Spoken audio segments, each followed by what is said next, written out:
S'il débute le Hadj à Médine, le fidèle y achète aussi le vêtement traditionnel du pèlerin musulman, l'ihram. Cette tenue est exclusivement composée de 2 pièces d'étoffe blanche sans couture, dont le pèlerin masculin doit se revêtir selon une méthode prescrite. Les femmes, quant à elles, peuvent porter les vêtements de leur choix. Autre obligation lors du pèlerinage, chausser des sandales blanches.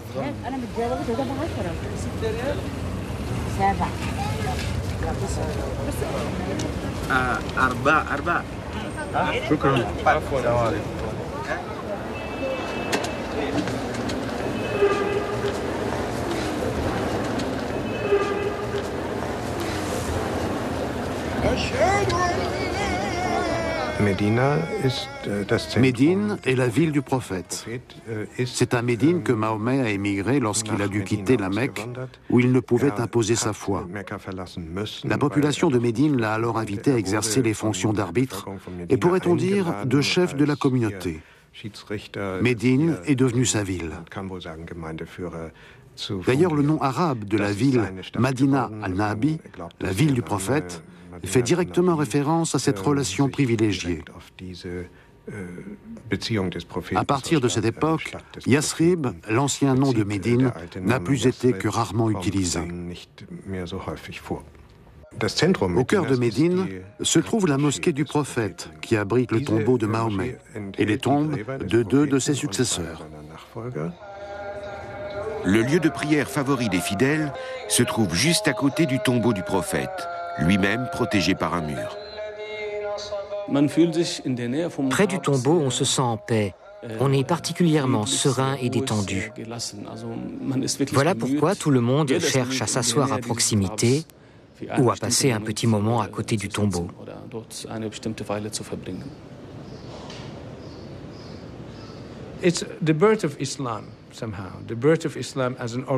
Médine, c'est la naissance de l'islam en tant que communauté organisée, après ses débuts à la Mecque, en tant que communauté militante.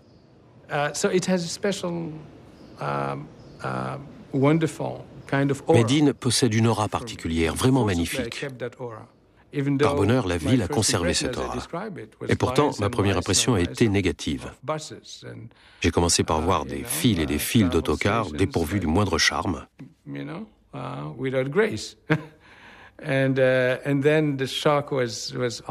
Et puis j'ai eu un choc aussi, en découvrant l'ampleur des destructions infligées à Médine par les Wahhabites depuis le XIXe siècle. Sur le plan religieux, en tout cas.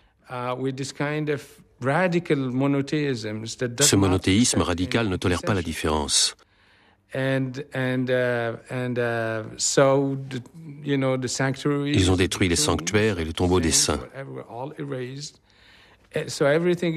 Ils ont tout démoli.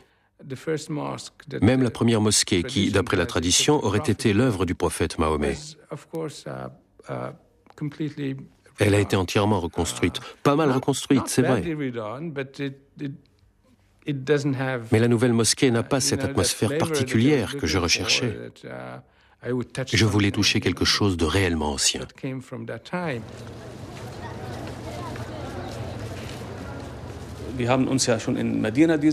C'est à Médine que nous nous sommes procurés les étoffes blanches, notre tenue pour le pèlerinage.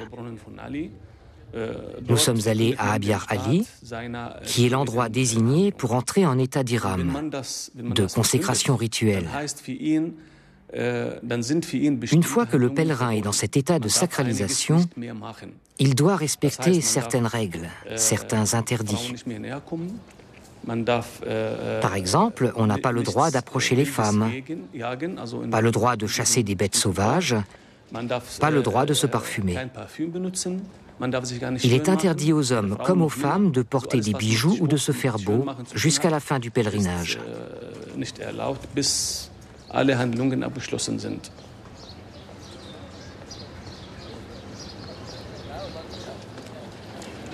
L'ihram blanc a une signification profonde. Habit traditionnel du pèlerin, il est aussi son linceul. Car le Hadj s'apparente à un rituel de mort et de renaissance.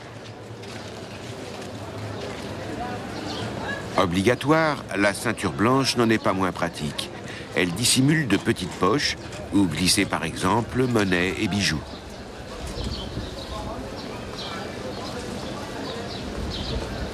Une fois tous ces préparatifs réglés, les pèlerins peuvent entamer leur périple vers la Mecque.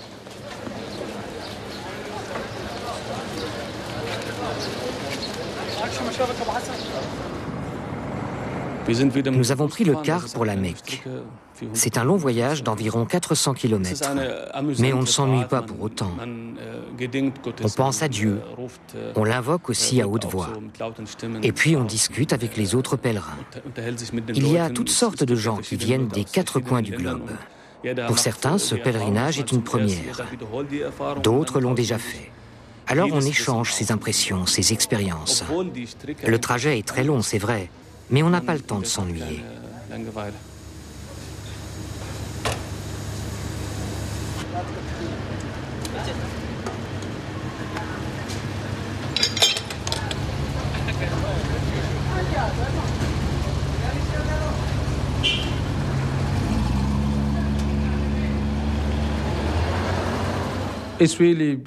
Cette expérience-là, elle sort totalement de l'ordinaire.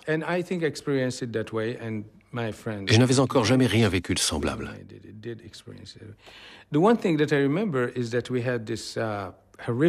Ce qui me vient d'emblée à l'esprit, c'est cette nuit affreuse que nous avons passée à voyager. À l'arrivée, on était épuisés et on a dû courir le long de ces grands boulevards. On était complètement lessivés. Et pourtant, on a juste pris une douche, remis notre habit et on a filé à la mosquée.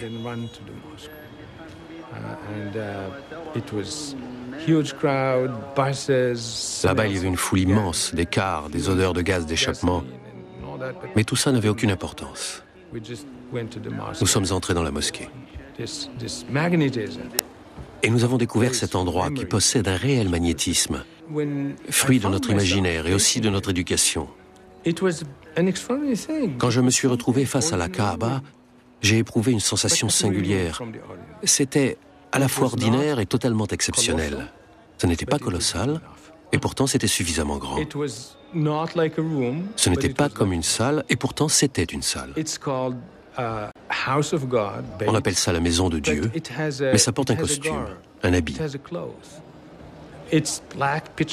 Un habit noir comme du jais et rebrodé de superbes calligraphies du Coran. Et puis ça a été quelque chose de très mystérieux. Évidemment, ce n'est pas vraiment ce à quoi je m'attendais.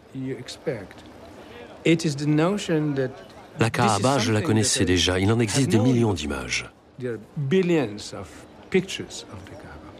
Et pourtant, quand on se retrouve là-bas, à tourner autour de la Kaaba, ça vous paraît à la fois très familier et radicalement inconnu. Son pouvoir d'attraction est très impressionnant. De bien des façons, c'est à la fois grandiose et modeste.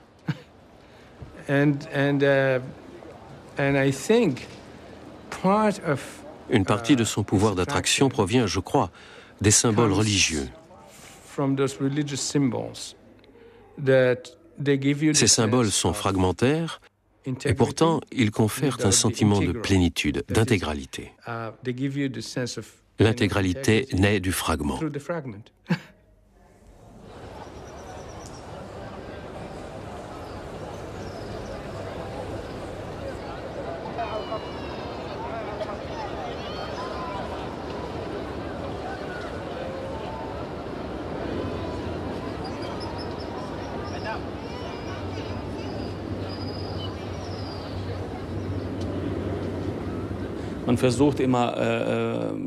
On essaye d'aller à la mosquée tard le soir ou tôt le matin, dans l'espoir de trouver une place tout près de la Kaaba.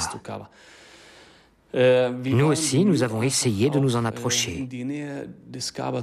Parce que selon la tradition, quand on prononce certaines